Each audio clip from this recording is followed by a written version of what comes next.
Salutare toată lumea și bun venit la un episod.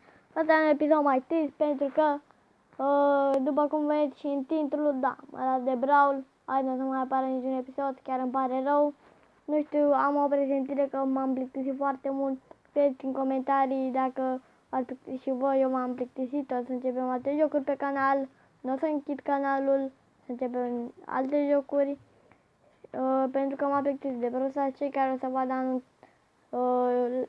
De fapt, știi ce? M-am decis să postez acest anunț acum pentru că mai târziu o să am puțină treabă și am zis să nu mai stau pe gânduri și să-l postez direct.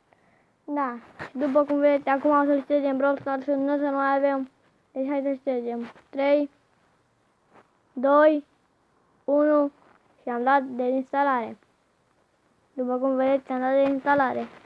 Da, și cam acesta a fost și anunțul.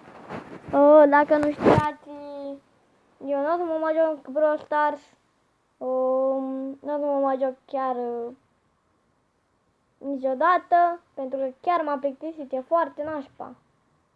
Când te plictisești, e foarte nașpa, da, și cam aceea a fost anunțul. Dacă vreți să ne apucăm din nou de Brawl Stars, scrieți în comentarii ceva și dați pe butonul de like. Dacă nu strângem 20 de like-uri, nu ne reapucăm de Brawl Stars. Asta să știți.